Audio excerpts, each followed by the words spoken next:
Hindi pa man ako nakakaupo ng tuluyan, ay binasag na niya matao ang kafe, mahinang jazz ang tumutugtog mula sa speakers, sa itaas amoy espresso at mamahaling dessert ang pumupuno sa hangin. 2 hakbang pa lang ako papunta sa mesa nang tumingin si Jasper mula sa kanyang hindi hinawakan na cappuccino at sabihing, "Kailangan nating mag-usap." Biglang bumagsak ang aking sikmura. Naalala ko ang tono ng boses niya, patag, parang naka-rehearse na. Umupo pa rin ako, basa na ang aking mga palad. "Anong nangyayari?" tanong ko. Pinilit ang ngiti, tungkol ba to sa caterer? Hindi niya sinagot yon. Sa halip, kinuha niya sa bulsa ng coat niya ang isang maliit na velvet box at inilagay sa mesa. "Hindi para ibigay sa akin, kundi para bawiin ang isang bagay. Hindi kita mapapangasawa, Emilia," sabi niya. Ganoon lang, 7 salita na mas matalim kaysa sa anumang scalpel na nahawakan ko. Bulong ko. Sumandal siya sa upuan na parang nabawasan ang bigat sa kanya ng katotohanan. "Hindi ikaw ang problema. Tayo lang, iba na ang tinatahak natin." May mga koneksyon ako, importante. Si Margarita Lim at ako, aligned kami sa paraang hindi ko napansin noon. Si Margarita Lim, anak ni Gregorio Lim, ang venture capitalist na halos nagmamay-ari ng kalahati ng tech startups sa buong Luzon. Biglang bumibilis ang tibok ng puso ko. "Iiwan mo ako para sa kanya." "Hindi ganoon," sabi niya, "kahit halata namang ganon. Mas mabuti, to para sa atin pareho. May karapatan kang makahanap ng mas simple." Hindi man lang siya natinag nang titigan ko siya. Gulat at tahimik, sinusubukang intindihin kung paano niya ako natanggal nang ganito kadali ang lalaking dapat ay papakasalan ko sa loob ng 16 na araw. At saka, na para bang hindi pa sapat ang ginawa niyang sugat, dagdag pa niya, saka yung singsing family heirloom, yung magagalit si Lola kung mawala sa pamilya. Tinanggal ko ito, nanginginig ang kamay ko, pero ginawa ko, inilagay ko ng marahan sa mesa sa pagitan namin at sinabi, "Salamat sa katapatan mo." Tapos tumayo ako at lumakad palayo, diretso sa salaming pinto. Lampas sa mag-asawang nagbabahaginan ng dessert. Lampas sa mga mausisa na matang, sinusubukang unawain kung ano ang nangyari. Doon lang sa liko patungong Quezon Avenue, nagsimulang tumulo ang luha. Hindi ako bumalik sa apartment na pinagsasaluhan namin. Ayaw kong makita ang mga kalahating nakahanda ng kahon o yung damit na nakasabit sa closet. Hindi ko kayang harapin ang katahimikan. Pero pagdating ko roon, tapos na nakalabel na ang mga gamit ko sa malalaking maleta sa may pinto. Damit, libro, gamit sa personal, lahat maingat na naayos, parang ibinabalik sa sender. Hindi si Jasper, hindi siya ganoon ka-considerate, siguradong si tita niya. Umupo ako sa sahig sa tabi ng mga bag na. Yun ang hindi ko alam kung gaano katagal. Natapos na ang lease ng lumang studio ko. Binigay ko na sa isang nursing student, ilang linggo na ang nakaraan. Halos lahat ng ipon ko napunta sa kasal, wala pang 5,000 sa account ko at 1 linggo pa bago ang sweldo. Doon ko ginawa ang bagay na hindi ko na ginawa sa loob ng mahigit 1 taon. Tinawagan ko si Tita Marge, sinagot ni Margarita Temple, sa 2 ring, mainit at matatag ang boses niya gaya ng dati.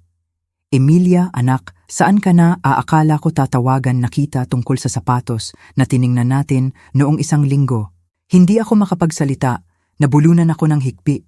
Yun lang ang kailangan." 1 oras pagkatapos, nakacurl ako sa kanyang lumang plaid na sofa, hawak ang mug ng peppermint tea habang hinahaplos niya ang buhok ko gaya noong 13 anyos ako at nabigo na naman ang isa pang placement. Hindi nagtanong si Tita Marge. Inilagay lang niya ang makapal na knit blanket sa aking mga hita at sinabi, "Manatili ka hanggat gusto mo. May kwarto ako, wala kang dapat patunayan." Gabing yon, hindi ako nakatulog. Nakahiga ako sa lumang pull-out bed sa sala niya, nakatitig sa kisame, inuulit-ulit ang bawat detalye ng usapan namin ni Jasper. Ang kalmado niya, ang hindi pag-aalinlangan. Minahal ba niya ako talaga o placeholder lang ako hanggang may dumating na may apelidong Lim? Sa pagsikat ng araw, nanlalambot na ang sakit, naging mas mabigat, parang hiya. Dapat bagong buhay na ako, bagong kabanata, sariling pamilya, pero bumalik ako kung saan ako nagsimula. anyos, nasaktan, walang tirahan, napahiya. Tanghali, naligo ako, nagbihis, at bumalik sa ospital na parang walang nangyari. Ngumingiti ang mga nurse. May nagtatanong tungkol sa plano sa kasal. Ngumiti rin ako pabalik, tumango. Dahil ang pagsabi ng totoo ay parang muling pagbukas ng sugat. Pero habang nagpapalit ako ng scrubs at tinitingnan ang mga pasyente ko, alam ko, hindi ako pwedeng manatili rito magpakailanman. Hindi sa lungsod na, hindi kasama ang mga alaala, hindi habang nag-cheers sina Jasper Reyes at Margarita Lim ng champagne sa kanilang maliwanag na hinaharap sa kabilang panig ng boundary. Hindi kong wala akong ibang mapupuntahan at wala nang natira. 3 araw ang lumipas. 3 mabagal at masakit na araw, kung saan ginagawa ko lang ang routine sa ospital habang pinipigilan ang pagkakabuwal ng loob ko. Ngumingiti ako kapag tinatanong tungkol sa kasal. Sabi ko na-postpone. Sabi ko may business trip si Jasper. Sabi ko okay lang ako. Sabi ko ng sobra. Pero sa 3 araw, habang nag-check-in ako ng IV line sa room 8, sumilip si Ate Rach, ang prangka at no-nonsense na charge nurse namin, at sinabi, "Still looking for a miracle. Escape from this place." Kumurap ako. Kinaway niya ako palabas sa hallway at binaba ang boses. Naalala mo si Liza from Neuro. Nag-private care siya, 1 buwan na ang nakaraan, live-in, mataas ang sweldo, pero nag-quit siya noong nakaraang linggo. Hindi kaya ng pasyente. Anong pasyente? Itinaas ni Ate Rach ang kilay, mayamang tech mogul, paralyzed, nasa Ayala Heights, sa isa sa mga bahay na sino ba namang nagtayo niyan, halos nightmare daw. Pero sweldo triple dito, may sariling suite, kasama ang pagkain, walang roommate, walang night shift, 1 pasyente lang. Nagdalawang isip ako, hindi ako caregiver. Nurse ka na may 5 taon na experience, sagot niya. Mas qualified ka kaysa sa kalahati ng mga nauna. At maniwala ka, kinakatakutan. Siya ng karamihan sa loob ng 2 linggo. Matigas ang ulo mo, baka ayun pa ang mag-work sa favor mo, halos matawa ako. Hindi ko alam kung alin pa sa akin ang matigas. Parang lahat sa loob ko basag na, pero ang salitang escape sa boses niya malakas na tumugon. May contact ka ba, tanong ko? 10 minuto pagkatapos ibinigay niya sa akin ang maliit na card na may pangalang nakasulat sa matalas at eleganteng cursive, Margarita Temple Estate Manager, at sa ibaba numero. Hanggang hating gabi ko pa tinawagan. Nasa likod ali ng bahay ni Tita Marge ako, naka-coat, humihinga ng malamig na hangin ng Tagaytay, nanginginig ang kamay ko sa phone. Sinagot ni Tita Marge sa 2 ring opo, si Emilia Santos ito. May nabanggit na posisyon para sa live-in nurse. Tumigil sandali. Available ka ba bukas ng umaga, 9:00, para sa interview? Kumurap ako, opo, kaya ko pong pumunta. Dalhin mo ang credentials at references mo. Ite-text ko ang address. Huwag kang magtatagal, patay ang linya. 4:30 ng madaling araw, sumakay ako sa pinakamaagang flight mula Baguio patungong Manila, connecting sa regional shuttle na umakyat sa burol ng Ayala Heights hanggang mawala ang tunay na mundo. Parang panaginip na hindi ko deserve at saka ko nakita ang bahay. Parang modernong kuta ito, salamin, bakal at matalim na linya na nakapaloob sa burol. Parang inukit mula sa sikat ng araw at bato. Bumukas ang mahabang itim na gate nang lumapit ang taxi ko at sandali kong naisip na sabihing umikot ulit ang driver. Huli na si Tita Marge ang sumalubong sa akin sa front door. Babaeng nasa 60s, payat na parang kawad, buhok na nakapulupot ng mahigpit, dark blue suit na walang kulubot. Tiningnan niya ako mula ulo hanggang paa na parang militar o hospital veteran. Maaga ka, sabi niya. Ayaw ko pong maging huli. Maganda sumunod ka. Mabilis ang interview. Sinulyapan niya ang resume ko, nagtanong ng 4 na tanong. Hindi ngumiti kahit minsan, at sa wakas sinabi, "Iyo na ang posisyon. Miss Santos, simple ang terms. Round-the-clock availability. 2 araw off bawat buwan. Walang bisita. Mahalaga ang medical knowledge, non-negotiable ang discretion. Komplikado ang pasyente mo. Maninirahan ka sa 2nd floor, katabi ng suite niya, kasama ang pagkain at tirahan."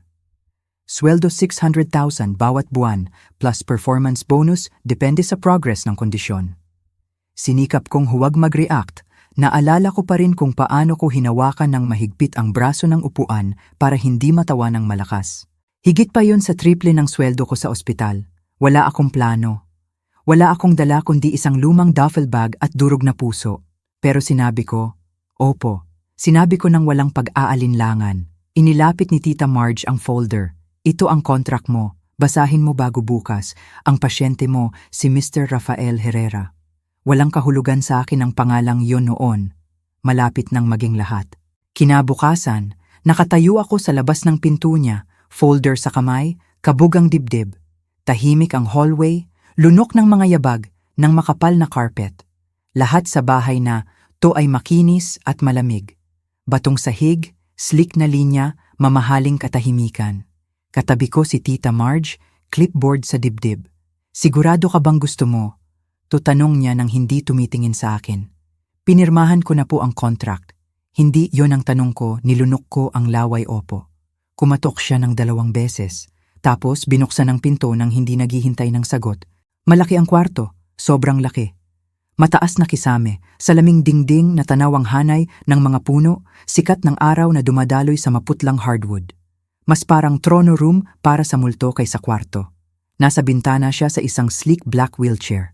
Nakatalikod sa amin, Mr. Herrera, sabi ni Tita Marge ng malinaw. Dumating na po ang bagong nurse mo, si Emilia Santos. Hindi siya agad tumalikod, nakaupo lang.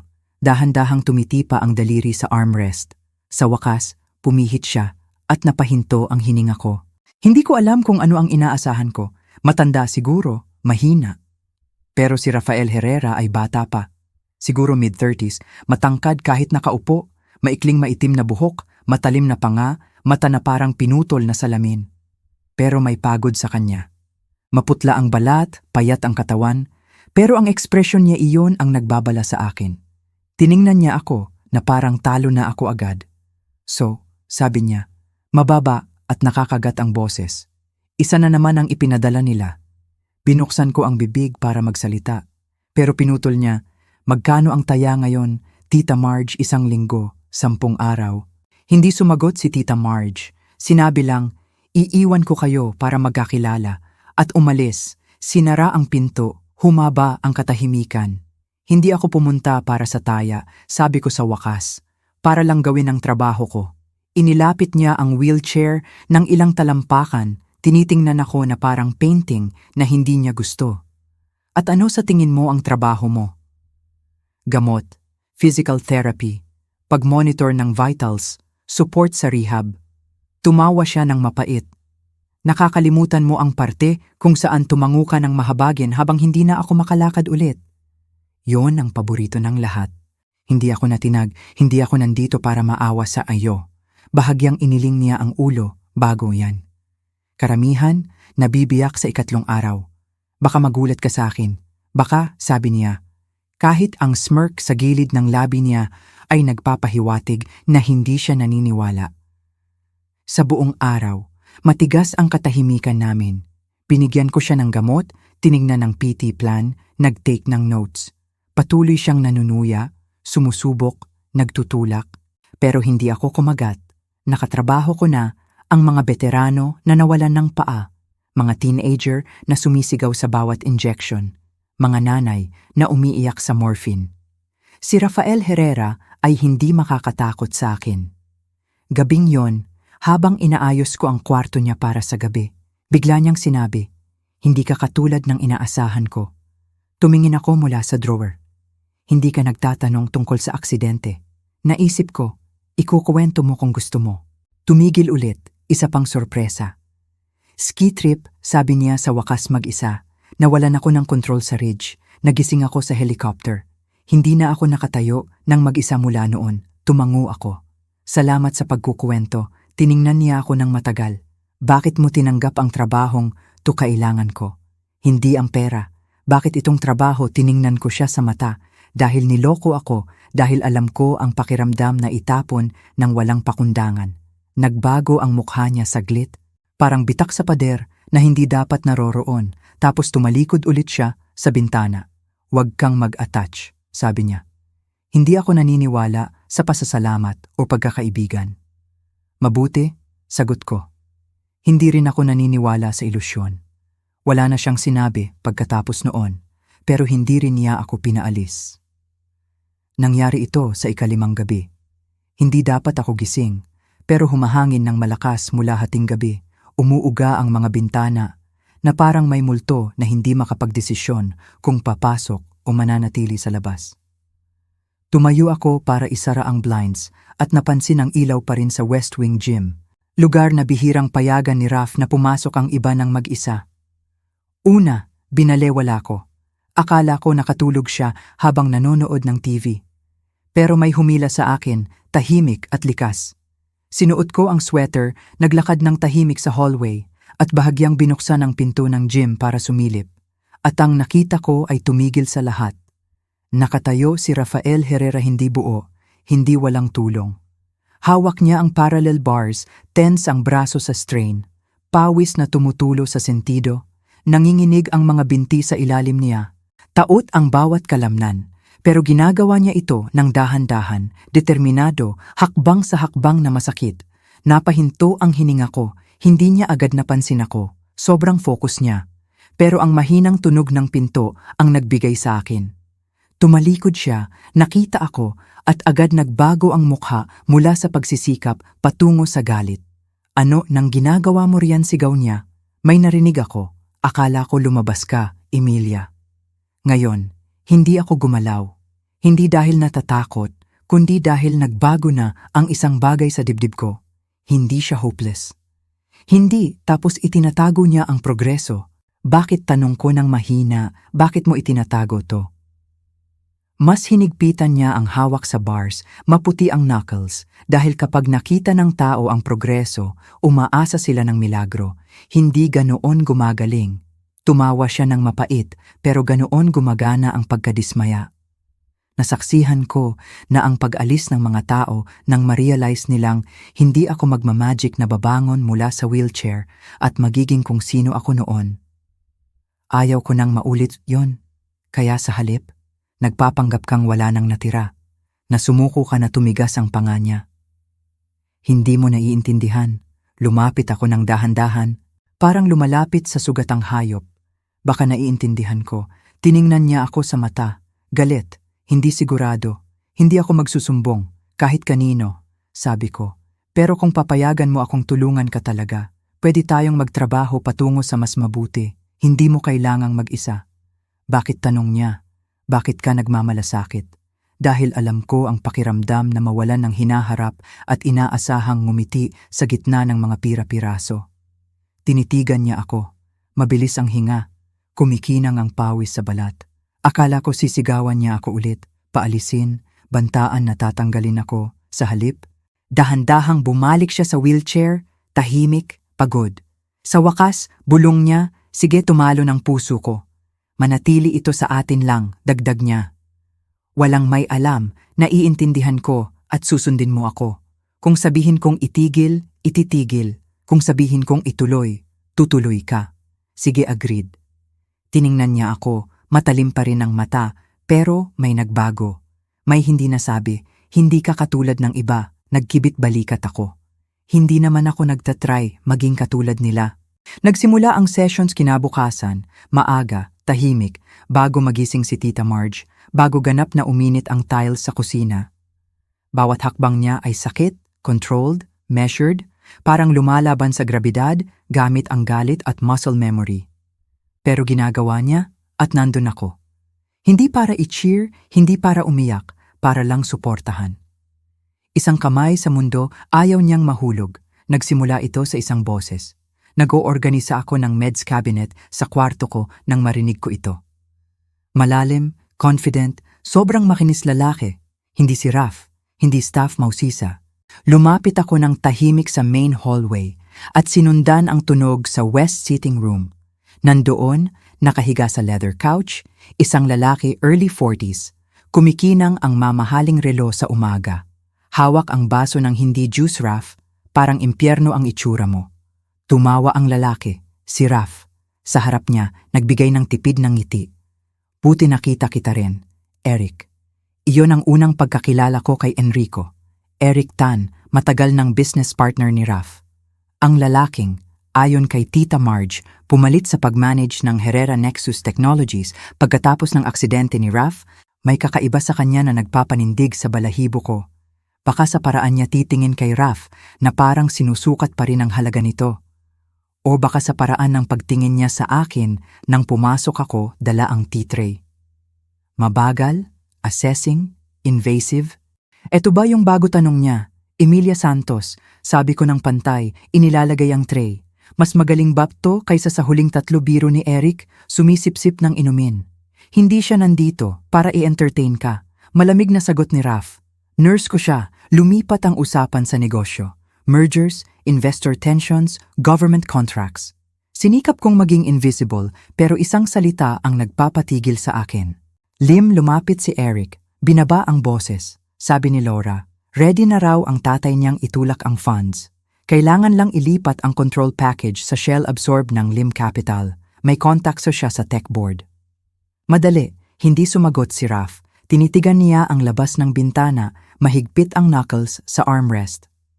Napreprep ko na ang docs tuloy ni Eric. Kailangan mo lang lagdaan mamaya. Titingnan ko, sabi ni Raf. Matagal mo nang sinasabi yan, kung maghintay pa tayo, mawawala ang oportunidad. Walang sagot si Raf. Dumadagundong ang pulso ko sa tenga. Umalis ako sa kwarto, bago nila mapansin na nakatayo pa rin ako roon. Lim Laura. Lim. Yung pangalang yon, multo pa rin sa akin at saka nag-click Lim Capital Laura. Ang pagtulak ni Eric para sa lagda ni Raf. Ang kumpanya, sinusubukan nilang kunin ito, alisin ang kontrol habang nagre-recover pa si Raf. At kung kasama si Laura, hindi malayo si Margarita Lim. Tumibig ang dibdib ko habang bumalik sa kwarto at isinara ang pinto. Konektado ba ito sa nangyari sa akin? Bystander lang ba ako sa mas malaking laban o pinili nila ako dahil ako ang babaeng hindi nila inaasahang magdududa? Gabing yon, hindi ko na napigilan. Habang tinutulungan ko si Raf sa stretching exercises, binasag ko ang katahimikan. May narinig ako kanina tungkol sa kumpanya mo. Hindi siya tumingin sa akin. Sabihin mo, sinabi ko lahat, verbatim. Mga pangalan, parirala, tono binanggit ko pa si Margarita Lim. Doon siya tumigil. Kilala mo siya, iniwan ako ng ex-fiancé ko para sa kanya, dahan-dahang kumurap siya. Si Jasper Reyes, tumango ako. Kilala mo ba siya? Hindi pero narinig ko ang pangalan sa pamamagitan ni Eric. Lumayo siya mula sa pader at tiningnan ako. Pinapahiwatig mo bang magkasabwat ang business partner ko at ang ex mo? Sinasabi ko, sobrang coincidence para maging aksidente. Walang sinabi siya ng matagal. Sa wakas, titingnan ko ang documents. Yun lang sinikap kong huwag madismaya. Umaasa ako ng higit. Siguro paniniwala, siguro aksyon. Pero bumalik si Raf sa katahimikan na parang nawala lang sa hangin ang sinabi ko. Gabing iyon, nagpabalik-balik ako sa kwarto ko na parang nakakulong. Mali ba ako? Nag-iisip ba ako ng multo? O mas masahol, tama ako pero walang maniniwala. Kinabukasan, kumatok siya sa pinto ko, hindi siya kailanman kumakatok. Pagbukas ko, nakaupo si Raf sa wheelchair, folder sa kandungan. Tama ka? Sabi niya, hindi lang investment ang Lim Capital. Inililipat ng papeles ang decision-making rights at ownership sa holding company na ginawa ni Eric 2 buwan na ang nakaraan nakatago sa mga layer. Napahinto ang hininga ko, gusto kong tulungan mo akong pigilan sila. Inabot niya ang folder. Sigurado ka, tanong ko. Pagkatapos ng lahat tumango si Raf. Kung akala nila mahina ako para lumaban, nakalimutan nila kung sino ako bago ako nabali. Araw-araw kaming nagplano. Tuwing gabi pagkatapos matulog ang staff at madilim ang mga bintana, nakaupo kami sa mahabang oak table sa study, binubuksan ang documents at strategy notes. Nanginginig minsan ang kamay niya sa pagod, pero matatag ang boses. Bumubuo siya ng war room piraso-piraso at ako lang ang kaalyado niya sa loob ng mga pader. Nakipag-ugnayan na siya sa abogado, nangongolekta na sila ng records, emails, contracts, bank trails. Wala siyang itinago sa akin. Kahit ang mga duda pinagkatiwalaan ko si Eric higit sa kahit kanino. Sabi niya isang gabi, nandoon siya noong unang pitch ko ng app. Pinayagan ko siyang magsalita para sa akin nang hindi ako makalakad. At sa lahat ng panahon, tama ang tiwala mo sa sarili mo. Sabi ko, nahuli ako, sagot niya. Pero hindi na ako huhuli ulit. 1 linggo. Pagkatapos, tinawag ang special board meeting. Walang nagduda, pinayagan ni Raf na isipin ni Eric na darating ang lagda. Nagpasalamat pa siya sa email para sa magandang paghawak. Sa hapon ding yon, nag-suit up siya. Unang beses kong makita siya sa full tailored suit. Midnight blue, crisp, gwapo sa paraang nagpapabagal ng tibok ng puso ko. Mahina pa ang katawan niya, pero ang paraan ng pagkilos niya, proud, upright, nagbago ang hangin sa kwarto. Nagsanay siya ng paglalakad patungo sa conference table, gamit ang cane, 10 hakbang, tapos 15, tapos 20.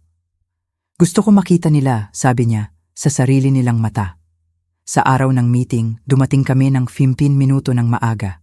Salamin at chrome ang building, sobrang tahimik. Nagtalikod ang mga ulo nang pumasok kami si Raf. Naglalakad sa tabi ko, pangaset, hakbang measured pero matatag.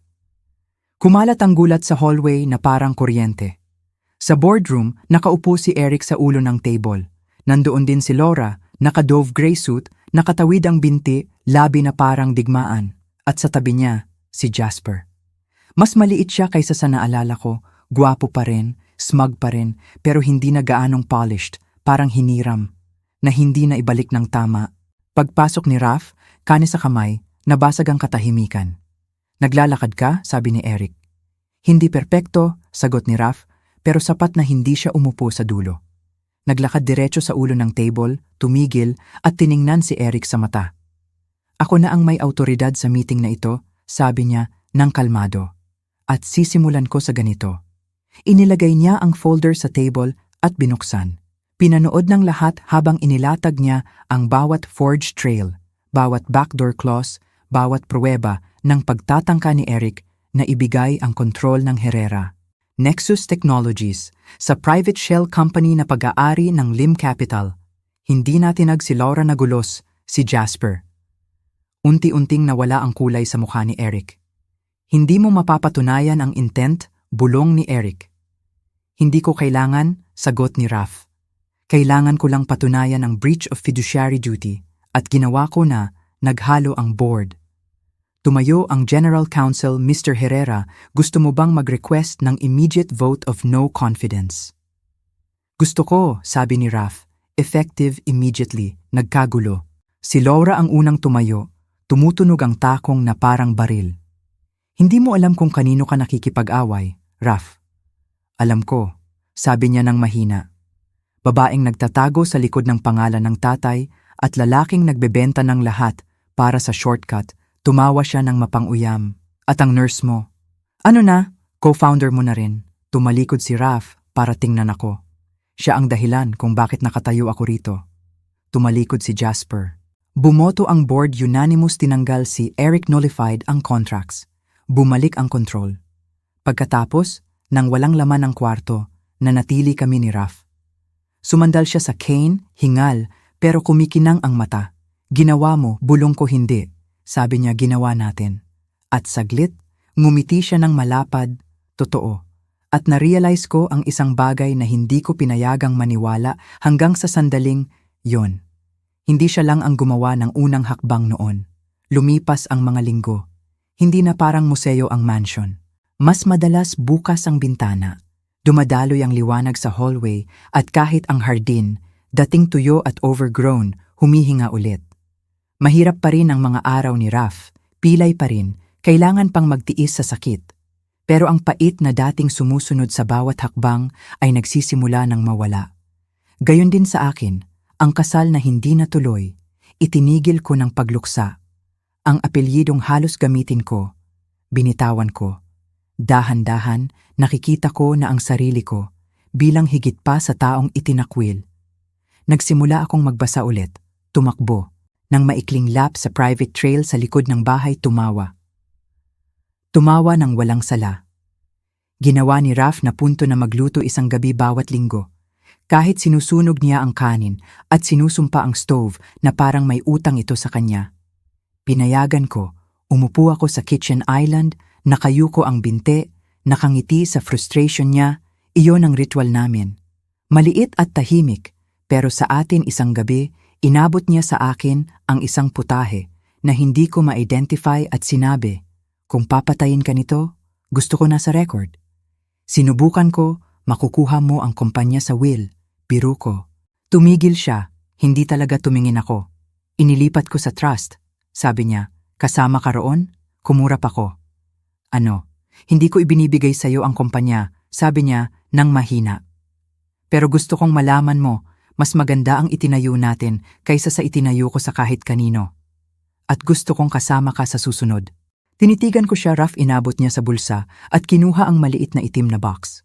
Bago ka magsalita, sabi niya nang mabilis, hindi mo kailangang sagutin ngayon o kahit this year. Alam ko, natututo pa ako maging tao ulit. At alam ko, hindi mo to sinenyasan. Pero gusto ko pa ring itanong. Sabi niya, mababa ang boses. Binuksan niya ang box. Simple gold na singsing, may maliit na sapphire sa gitna. Gusto ko sanang isaalang-alang mo, lalakarin natin ba ang daang ito ng magkasama?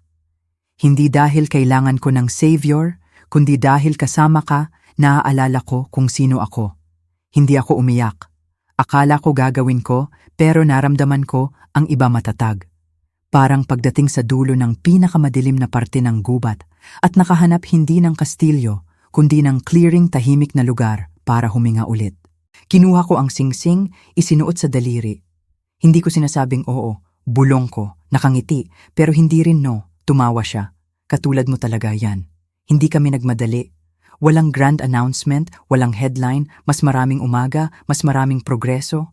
Naglakad siya ng kalahating milya mag-isa, sumunod na buwan.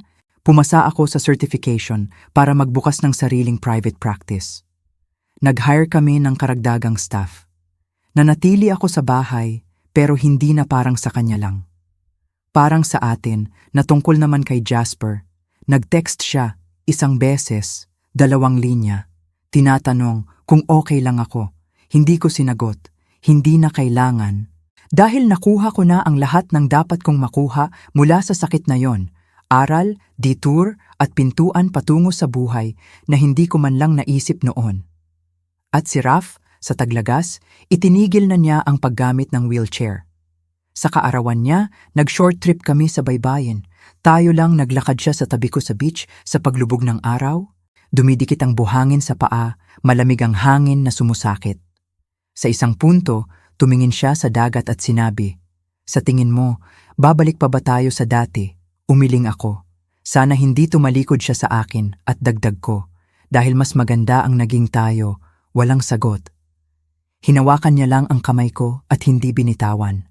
Lumipas ang mga linggo, hindi na parang museo ang mansyon. Mas madalas bukas ang mga bintana, dumadaloy ang liwanag sa mga hallway, at kahit ang hardin na dating tuyo at overgrown, muling humihinga. Si Raf ay mayroon pa ring mga mahihirap na araw, pilay pa rin siya, kailangan pa ring magtiis sa sakit. Pero ang pait na dating sumusunod sa bawat hakbang ay nagsisimula ng mawala. Gayon din sa akin ang kasal na hindi natuloy, itinigil ko ng pagluksa. Ang apelyidong halos gamitin ko, binitawan ko na. Dahan-dahan, nakikita ko na ang sarili ko bilang higit pa sa taong itinakwil. Nagsimula akong magbasa ulit, tumakbo ng maikling lap sa private trail sa likod ng bahay. Tumawa ng walang sala. Ginawa ni Raf na punto na magluto isang gabi bawat linggo kahit sinusunog niya ang kanin at sinusumpa ang stove na parang may utang ito sa kanya. Pinayagan ko siya, umupo ako sa kitchen island, nakayuko ang mga binti, nakangiti sa frustration niya. Iyon ang ritual namin. Maliit at tahimik, pero sa atin. Isang gabi, inabot niya sa akin ang isang putahe na hindi ko ma-identify at sinabi, "Kung papatayin ka nito, gusto ko na sa record." Sinubukan ko. Makukuha mo ang kumpanya sa will, biro ko ng patay-sindi, tumigil siya. Hindi talaga tumingin ako sa kanya. Inilipat ko na sa trust. Sabi niya, "Kasama ka roon?" Kumurap ako. "Ano, hindi ko ibinibigay sa'yo ang kumpanya?" Sabi niya ng mahina. "Pero gusto kong malaman, mo mas maganda ang itinayo natin kaysa sa itinayo ko sa kahit kanino. At gusto kong kasama ka sa susunod na kabanata." Tinitigan ko siya, Raf. Inabot niya sa bulsa at kinuha ang maliit na itim na box. Bago ka magsalita, sabi niya nang mabilis. Hindi mo kailangang sagutin ngayon o kahit this year. Alam ko, natututo pa ako maging tao ulit. At alam ko hindi mo ito sininyasan noon. Pero gusto ko pa ring itanong, sabi niya, mababa ang boses. Binuksan niya ang box. Simple gold na singsing, may maliit na sapphire sa gitna. Gusto ko sanang isaalang-alang mula lakarin natin ba ang daang ito ng magkasama. Hindi dahil kailangan ko ng savior, kundi dahil kasama ka. Naaalala ko kung sino talaga ako. Hindi ako umiyak. Akala ko gagawin ko. Pero naramdaman ko ang iba matatag, parang pagdating sa dulo ng pinakamadilim na parte ng gubat at nakahanap hindi ng kastilyo, kundi ng clearing, tahimik na lugar para huminga ulit. Kinuha ko ang singsing, isinuot sa daliri. Hindi ko sinasabing oo, bulong ko, nakangiti. Pero hindi rin no. Tumawa siya. Katulad mo talaga yan. Hindi kami nagmadali, walang grand announcement, walang headline, mas maraming umaga lang, mas maraming progreso, naglakad siya ng kalahating milya mag-isa. Sumunod na buwan, pumasa ako sa certification para magbukas ng sariling private practice. Nag-hire kami ng karagdagang staff. Nanatili ako sa bahay, pero hindi na parang sa kanya lang. Parang sa atin na, tungkol naman kay Jasper, nag-text siya isang beses, 2 linya lang. Okay ka lang ba? Hindi ko sinagot, hindi na kailangan, dahil nakuha ko na ang lahat ng dapat kong makuha mula sa sakit na yun isang aral, isang detour at isang pintuan patungo sa buhay na hindi ko man lang naisip noon. At si Raf, sa taglagas, itinigil na niya talaga ang paggamit ng wheelchair. Sa kaarawan niya, nag-short. Trip kami sa baybayin, tayo lang. Naglakad siya sa tabi ko pababa sa beach, sa paglubog ng araw, dumidikit ang buhangin sa paa namin, malamig ang hangin na sumusakit sa balat. Sa isang punto, tumingin siya sa karagatan at sinabi, sa tingin mo, babalik pa ba tayo kahit kailan? Sa kung sino tayo noon, umiling ako. Sana hindi tumalikod siya sa akin at dagdag ko. Dahil kung sino tayo ngayon mas, maganda pa. Walang sagot, hinawakan niya lang ang kamay ko at hindi na binitawan.